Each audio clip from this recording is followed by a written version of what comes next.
Signals on 91.3 Lagos Talks, and this morning, this morning we'll be looking at winning elections versus gaining the people's trust. A very special thank you to Deja Kimpelu, who for 1 month disturbed my entire generation and said I must have this person. Okay, so he sent me 9 pages. So what are we going to do with 9 pages? I'm just going to read the ones that I have with me. Is the youngest senatorial candidate for the major party PDP, and he has fought against the voter apathy and youth involvement in politics. He's an architect and is passionate about using architecture as a tool to solve societal and economic challenges, and he tries on solving problems. Is with me this morning. I cannot read that message. Sorry. With me this morning I have Gbadebo Rose-Vival, popularly known as GRV, the Labour Party governorship candidate. Good morning. Good morning. Good to be here. Yeah. If I knew, I'd have just sent you like a summarized one. It's okay, it's alright. Like, we have to tell our market. Well, we're talking winning elections and gaining the people's trust. How do you intend to do that? Your title was versus gaining the people's trust. Versus, and yes. I was trying to understand why it's versus, because you need to gain people's trust in order to potentially win an election, or you should have their trust already. At least you should have an antecedent.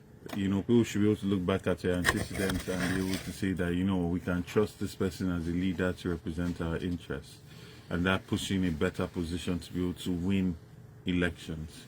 But in terms of how you gain people's trust, I feel that the most important thing is, you know, the vision you have for the people, consistency in the message that you are passing, and you find that that is what has really been at the root of the obedience phenomenon that is taking over and has taken over Nigeria. There's been consistency in value engineering, in accountability, in transparency, and that's the brand that we're bringing as Labour Party to Nigeria, that we feel would rescue Nigeria from, you know, this nosedive down the cliff that she currently is in. Okay. Let's go back in time. Okay. When you were the youngest senator to run. How did that feel?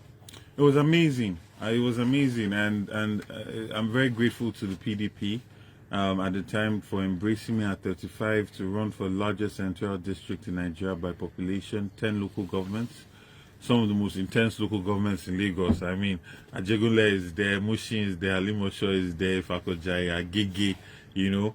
So it was a very good experience. I had a very good experience, and the numbers that came out of it were very significant, historic even.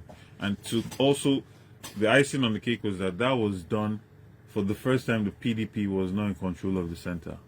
So the amount of resources available, the amount of arms of government that would have been, you know, were just not the case anymore. Okay. You know, running for senator is different from running for governor. Of course. So what were the things that you learned that you think will make you governor for Lagos State? Because I'm going somewhere. Okay, so running for Senate in a regular senatorial district, you can say it's does not prepare you. Well, Lagos West is 10 local governments. It's bigger than most states in Nigeria. Lagos West, those 10 local governments is bigger than Bayelsa, is bigger than Ekiti, is bigger than most states in Nigeria. But population-wise, it's bigger than most states. So the great thing about that experience was meeting people door to door in some of the most remote parts of Lagos. You know, it takes you, Lagos West takes you to Ojo, Badagry, you know, places that really don't have the presence of government, right? And you get to see the problems that people are genuinely dealing with. Little things like a child having to walk almost an hour to be able to get to primary school every day, right? And to understand what people's issues are and what they're dealing with. I think that's the first thing. And I also feel that being exposed and going those routes on a daily basis for over a year gives you an idea of, you know, what is needed, right, to make Lagos work. So I feel that that human interaction that was so intense for such a period of time really gave one a vision. It helped form the vision for what I believe Lagos should be. Now everybody has an idea, different ideas of what Lagos should be. Some say it's a mega city, some say it's not. And it looks like Lagos is almost, they say Lagos is no man's land, but yet we know that the power blocks it's almost as if the power blocks are like, it's APC or nothing. How do you intend to deal with that? I don't think the power blocks are saying it's APC or nothing. One power block is saying it's APC or nothing, and they happen to rig elections, right? Even during my election, I'll get there. Even during my election, if they were so strong, they will not bother rigging. If they're delivering good dividends to the people, they will not bother rigging. I mean, the rigging machinery at that time was so significant that 4 local government results were held back for days, right? And you now find, thankful to God, we now have electronic transmission of votes. So for the first time, you're actually going to see what the real numbers are that come out in Lagos. That's the first thing. The second thing is they've held power for so long because of voter apathy. Now there are almost 7 million registered voters. Previously, 6-point-something million registered voters. Less than or just under 1 million people come out to vote, right? And in that million, that's PDP and APC combined, right? So really, you're looking at 16% of voter turnout. And out of that 16%, you're looking more like 9% voter turnout voting for the APC, with extensive rigging, with extensive buying of votes, with extensive thuggery and voter intimidation. So, well, I say all this to say that the 2023 election will be like nothing you've ever seen. Because now, that sleeping, that silent majority, they are awake, and they want to make their voices heard. But another school of thought will say that a lot of people are not... there's a challenge for literate voters, right? They say voters are not literate. People will just come out, the grassroots will come out to vote. And some say that a lot of times people are not politically literate. Let me put the Politically literate, okay. What are your thoughts on that? Well, again, you see... Because they're going back to grassroots. Yes, no, but you see, this whole concept of grassroots, right? Yeah. It's also because a lot of politicians don't really have much to offer. They are lazy. They come on the podium, they dance, they crack a joke, they say so. That's not what politics should be. It's unfortunate that credible politicians, right, stayed away from the fray, right, and then have allowed people without substance to now determine what a politician should be.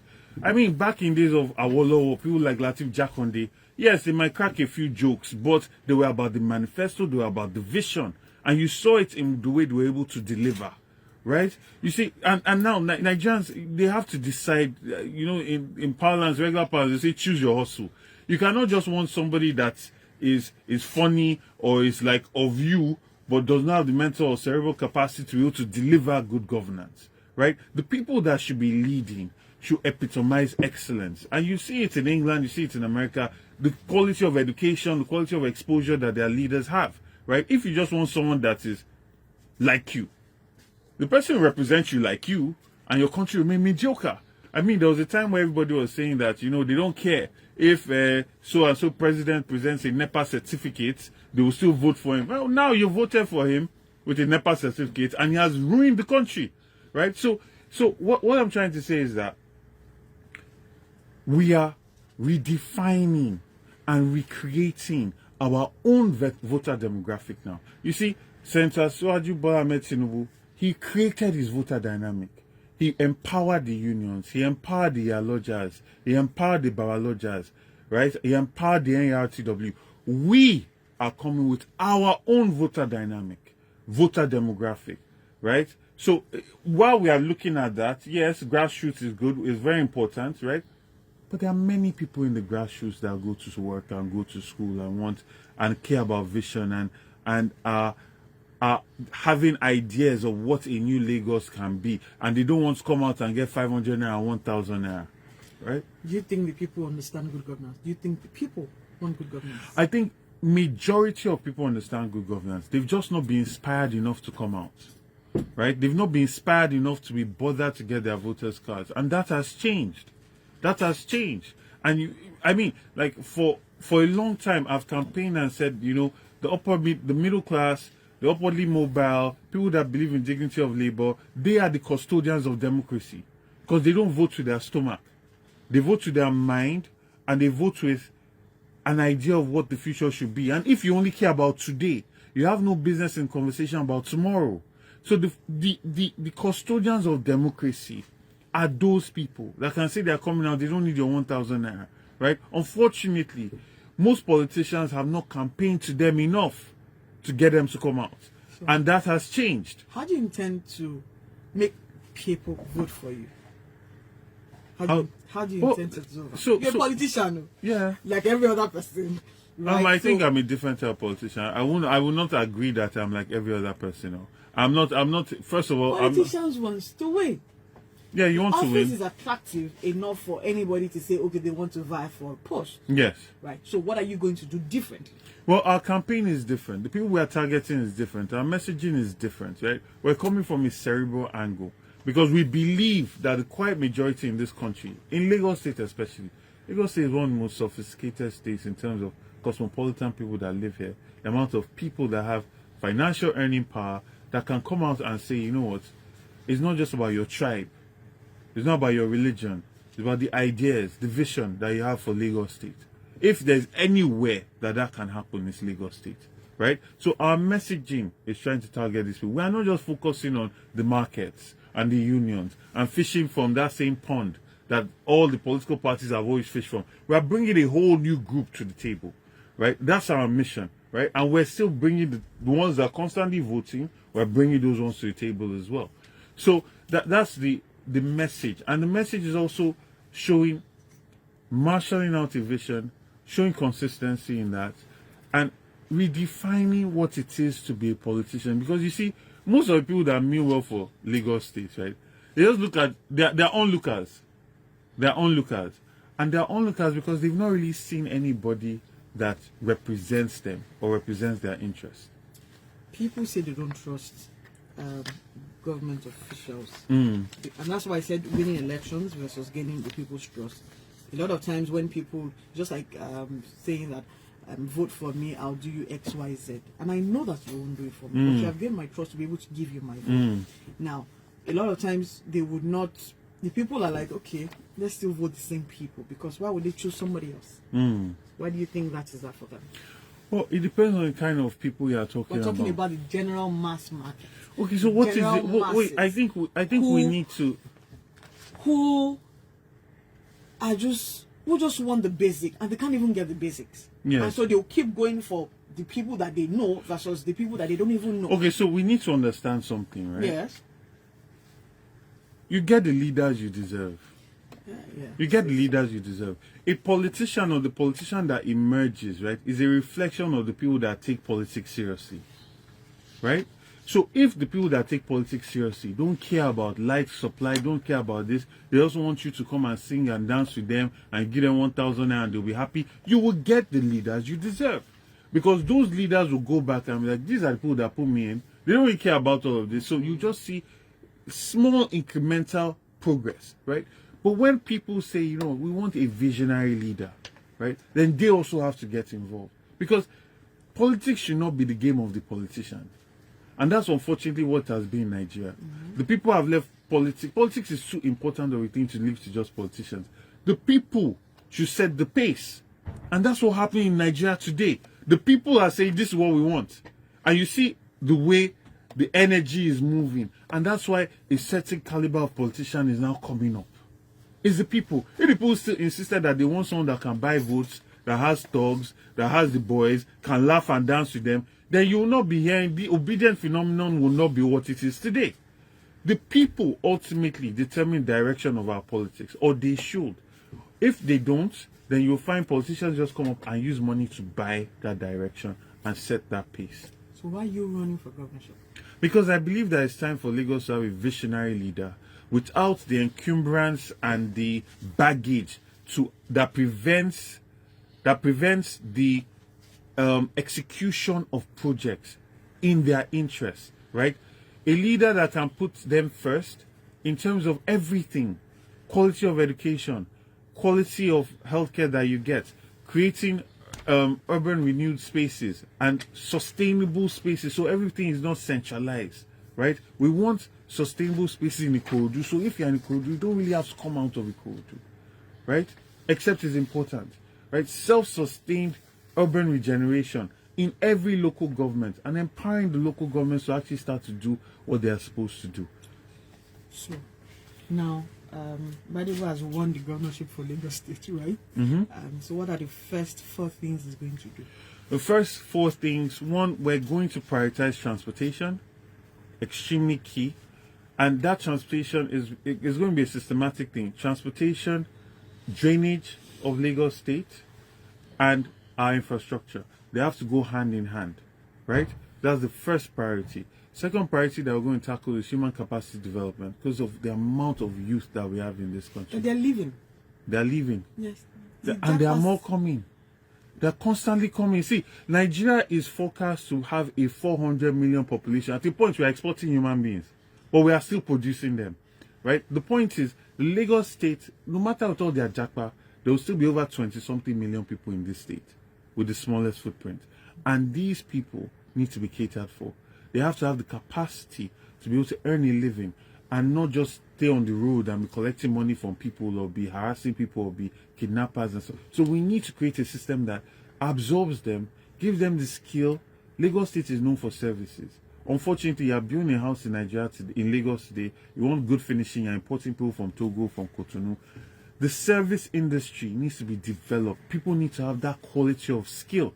So a point to come where our young people are going to Ghana and going to other parts of West Africa to deliver on jobs, right? So these are the kind of capacity building that we're going to target, because when we create this alternative, then we can come hard on the unions and the agbero lifestyle that has been enhanced and enabled by the government of the day, right? Because they go hand in hand. They are used. You saw them join the NSAS, where they came in the BRT buses in front of Alausa, where the governor was in office with matches chasing people, right? So it is enabled by the government, and we need a new direction. And once that new direction is set, an alternative is already present, then we can clamp down on all of that kind of behavior, because security is also very important in Lagos State, and that's when we can truly make Lagos State a 24-hour city. People should not be afraid that they need to get home by this time. You know, Lagos State can actually be a 24-hour city where you can come out and go for walks and not feel like you're going to be intimidated, harassed, or, you know, robbed.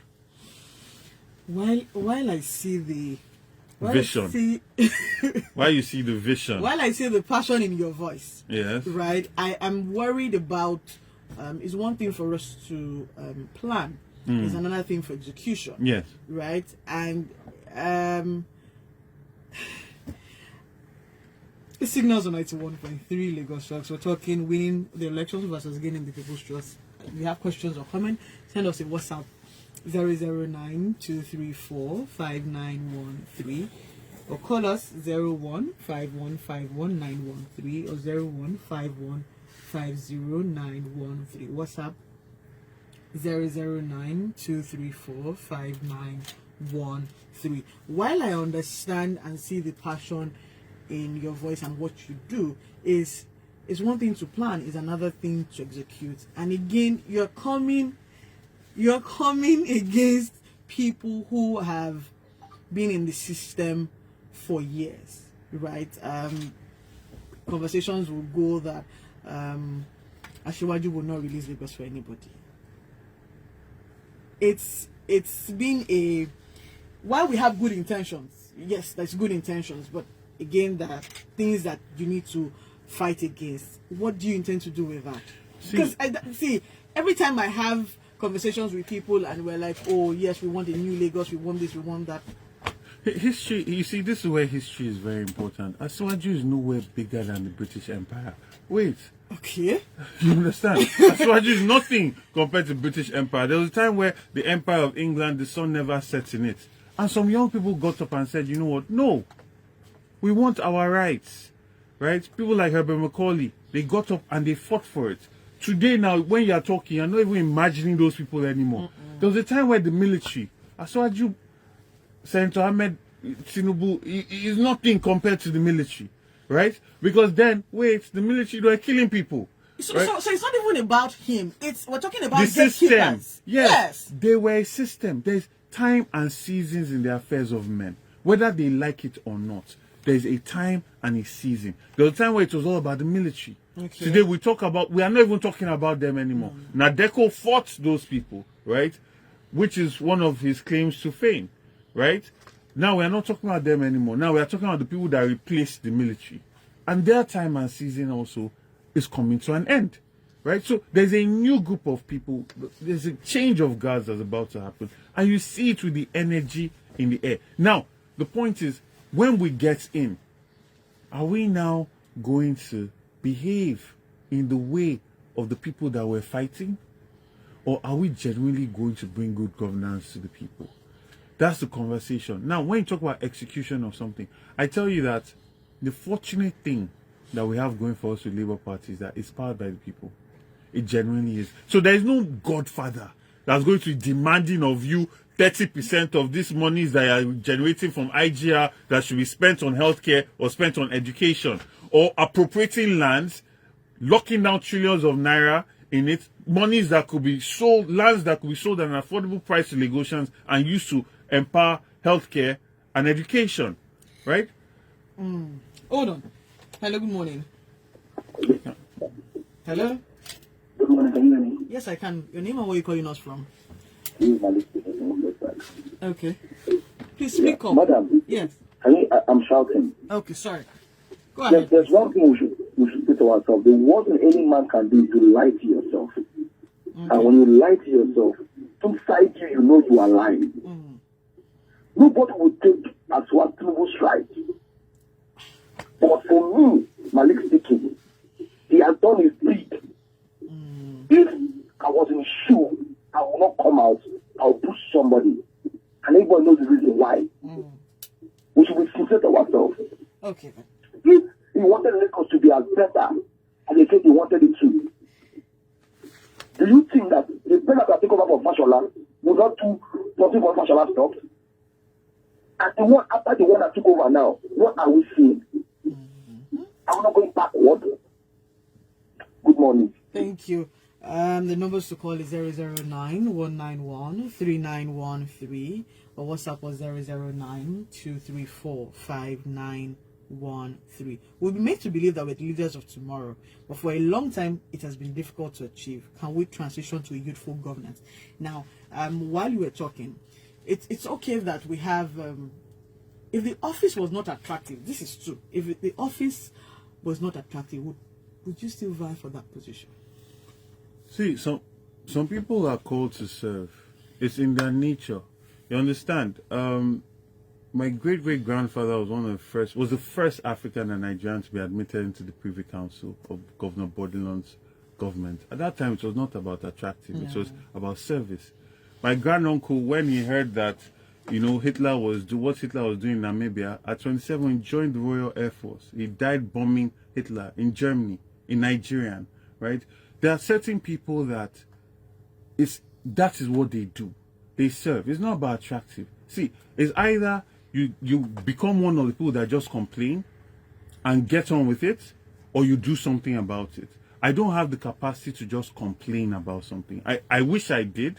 Maybe I'll not have to make the sacrifices that I've made to be in politics. Because honestly, all these funds that one spends, my wife would be so much happier if I spent it at home. You understand?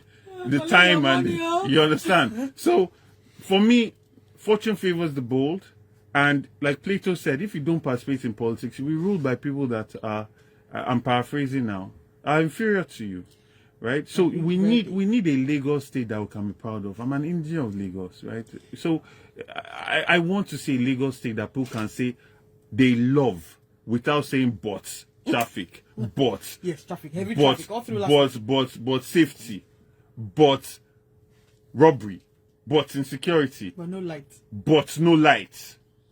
Right? It's time for a center of excellence, a true center of excellence. Not almost excellence, not trying to be excellent, the very epicenter of excellence. Are we ready for youthful governance? I believe so. We make up more than 65% of the population. Democracy is supposed to be representative. It's unfortunate that you have leaders that just want to hog onto power. If people hogged onto power the way they did, they would have never gotten into those positions in the first place.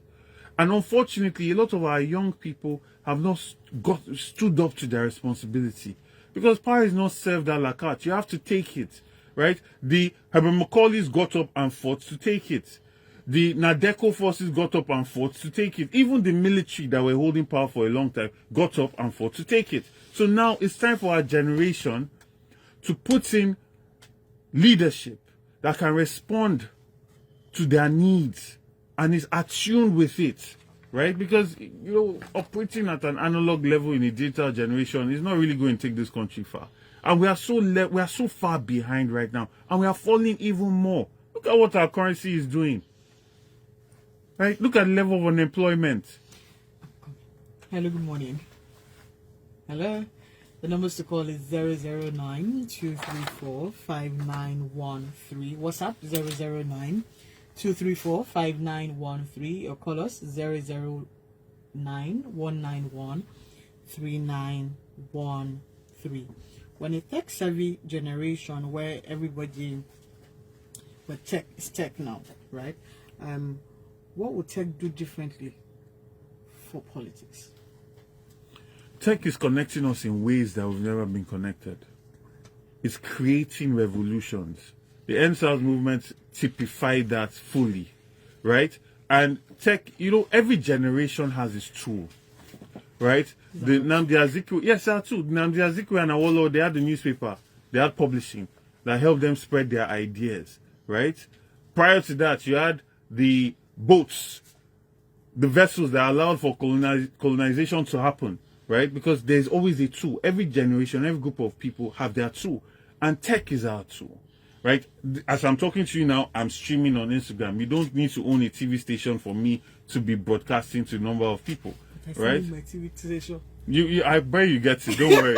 Our governments will improve the lives of people and allow for an enabling environment so you're more productive and more successful. So by God's grace, if that's your vision and your dream, I'm not saying I'll give it to you. I'm saying I'll create an enabling environment for that to happen. Notice I'm not a politician that just says I'll do this without any plans or vision on how to do it. Let the people come. I'm for the people. Hello. Hello, good morning. Good morning. Quickly. My name is Alex, calling from Okosa. Okay, go ahead. Okay, first of all, good morning, your guest in the studio. Sorry. Go ahead, please. I know it's also the obedience movement. I'm also in the obedience movement also. What I want to say or contribute is this.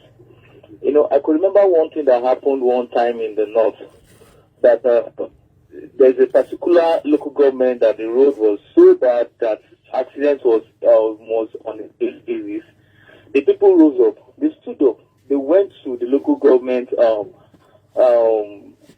council or thereabout where they can meet the person in charge. They didn't really riot. What they did was they did some form of protesting. The local government chairman had to call the law enforcement agencies to come and what these guys did was they asked the law enforcement people, we didn't come for you, we came for the man in that office. You should go and fix this. This is a road that was commissioned for like 3 years ago and nothing is done about it. Lives have been taken from that same road. That man, after that protest that day, the next in a week later the road was fixed. They said that's not enough. You have to compensate for the life. Go to they have the families and everything that that were affected. They go and compensate them. This is what I want in Lagos, where everybody can hold everyone in the office accountable. You cannot put together the lives of people in Lagos and you think away with it. We have to live the kind of politics I'm looking forward to is an integration of politics where the people and those in office will work hand in hand. You cannot, because you're a politician and you will just do a thing and walk away freely. No. I think what we need sensitization of the people in Lagos. Let them know that they have the right to ask for or seek for accountability for whoever is in office. Look at roads, look at some streets. I'm sorry I had to let you go. Thank you for your contribution. Thank you. Why did you decide to jump on the obedient movement? I feel that, well, I can't say I jumped on the obedient movement. You were not in Labour Party before. Yeah, I was a gubernatorial aspirant in the PDP. Okay. Some agreements were made and were broken. And I joined the Labour Party to achieve the vision I have for Lagos on that platform. But the reason why I chose Labour Party as opposed to the ADC or Accord or any of all those other parties was mainly because if you listen, and this is where I talk about antecedents, everything I've talked about is about the upwardly mobile, people that believe in dignity of labor, empathy, getting those people to get involved with elections. And that is what the Labour Party completely embodies. The NLC is under it, workers' rights, social welfare. There was a bit of crisis in Labour Party. There's always crisis in every party. Okay. There's crisis in every party. There's crisis in the APC. There's crisis in the PDP. There's crisis everywhere. As long as politics is contact sports, it's about interest. The person that will win is the person that's able to manage all these interests in a way that everybody feels a sense of belonging. There's always going to be crisis. The question is, how is it going to be managed? That's really what it is. If there's no crisis, your party is not serious. Because it means that there's nothing. There's nothing. You know, so crisis will always be there. It's how the party manages it that allows it to triumph. Show me the path to winning. The path to winning in Lagos State? Yes. Show me your own path to winning. Well, how many votes are you expecting? We're trying to bring in 1 million new votes in this election. And I will tell you what I embody, right? I mean, it's too early and one doesn't want to start giving their strategies out. But September is next month. September? No, but the elections are in March. Okay. I embody youthful representation. I embody the NSAS generation. I embody the Christians that feel that a Muslim ticket is unacceptable, right? I embody the people that feel that they want a leader that is visionary and has an idea. It's not just about dancing or how you have boys on the streets. I embody the non-indigens that feel discriminated against in Lagos State and have always been marginalized. Their money and taxes are always good, but they don't want them when it's time for elections. But they constantly squeeze them and collect their monies, even at double the rates of other group of people. These are all the interests that I embody. And all I'm going to be doing between now and the elections is convincing and endearing myself to these groups to let them know that I am an arrowhead they will be able to trust in. Why should they trust you? Again, trust. You know, because Nigerians... Because I can say why. Because my antecedents are very well documented. One, you know, I've said to people that the most important quality of leadership for me, cerebral capacity and empathy. Every time you mention cerebral, because it's enough of us having dumb people as leaders. No, it's okay, quite alright. But you know, a part of me is saying the man that has not eaten on the street is not thinking. That's why we are not leaving our elections to just the man that has not eaten on the street.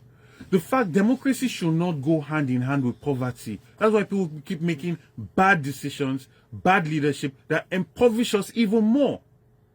You understand? When you give that kind of power to a person, the person must have been able to manage himself, must be able to think on that day of election, not with their stomach, but with their mind, because they're making a decision based on the future. Elections only last for a year. Governance lasts for 4 years, sometimes 8. And the damage it does, it can take you back 20 years. Right? So it's no longer okay for our democracy to be determined by, oh, they are poor, oh, they have a voter's card, we're going to give them 500 and 1,000 naira. That has to change. And if there's any way that can change, it's Lagos State. Because like I say, if 40-50% of people have been turning out to vote, I'll be extremely worried. But the fact that it's less than 17-18% implies that there are a whole bunch of people that have voters' cards, but they are not impressed or enthused with what is coming out. And it's until they are inspired, then they will come out. And I believe this is the time. Hello, good morning.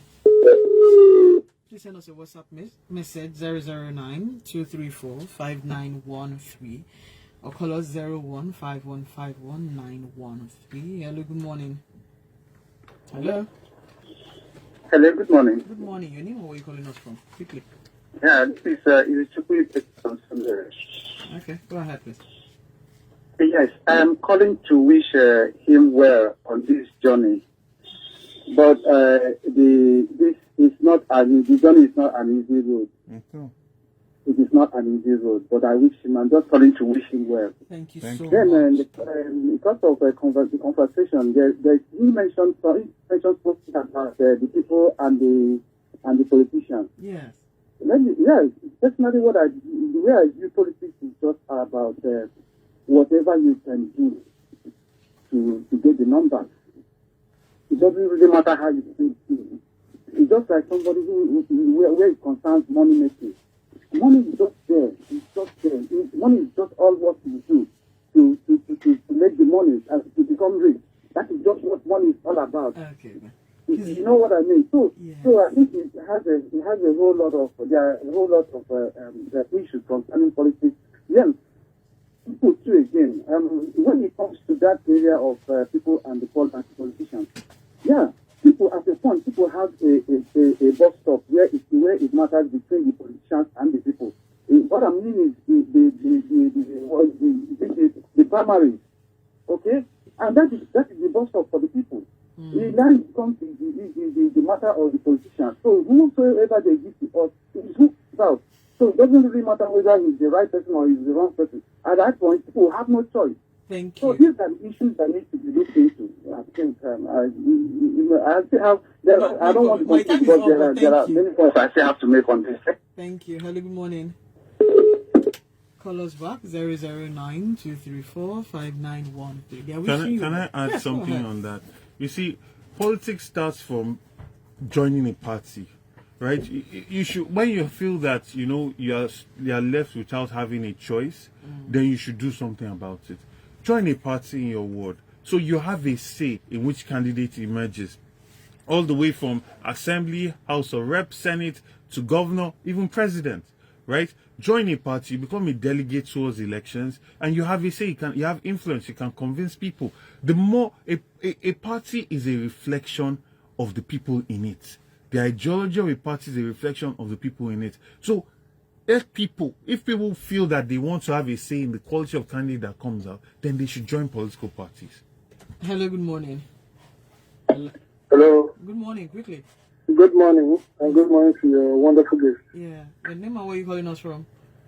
My name is Alex, calling from Alimosho. Go ahead, please, quickly. Yeah, Mr. Ali, Yes, sir. yeah, my prayer for you is that may the Lord grant your desire for you, Amen. because we clamor to have a better Lagos. We want a new government, because these Lagos have been dominated by one single party. Mm-hmm.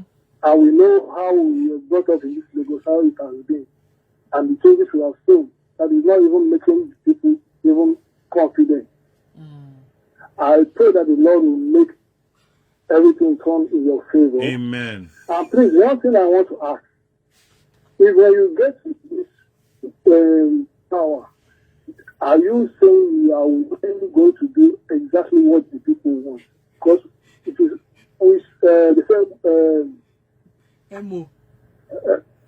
It's Hello? the same. I can hear you. I can hear you. Let me respond to that. It's not the same MO. By God's grace, let me tell you why.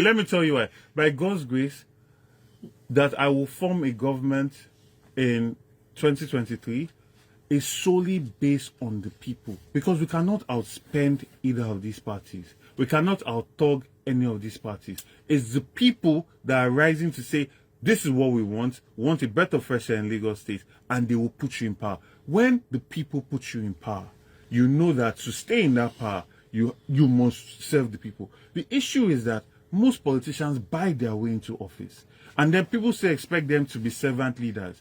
If they've bought their way into office, they cannot be servant leaders. They are kings, and they'll behave as such. So you only be appealing to the good-hearted or good-natured side of power. And power does not recognize that. Power recognizes power. If the people use their power to put you in power, you recognize that power. if you don't win, what would happen? I'll continue to serve in the way that I can. For almost 3-4 years, I've been advocating for youth involvement in politics. I've been trying to demystify the political process. I've been documenting it, right? And I've been doing engagements to improve voter education because, like you said, in the south of Nigeria, we have a lot of political illiterates, right? People must start to understand the importance of participating in politics, not just in political parties, but also as members of parties, not even to run, just to have influence, to shape the ideology in the party, right? So I will still be involved in politics and voter education and voter engagement. Before Kaide comes, let me pick this last call. Hello, good morning. Good morning. Quickly, your name and where you calling us from? We cannot hear you all. I think this is from the process. Okay, go ahead. All right. I've seen some political candidates come before election and speak this kind of good English grammar, plans and all that. And when they come in, you hardly see them back talk to the people. I hope this will be recorded. So eventually you come in, you will not be giving excuses of coming to talk back to the people. When I talk back to the people, it's not just talking to the press secretary or my media aide. I mean, coming back to where you came to talk to the people. We hardly see governors come back to radio, come back to TV to talk to people, ask questions, do town hall meetings. I hope this will be part of the setting of the government on the people, as you have said. All right, thank you very much.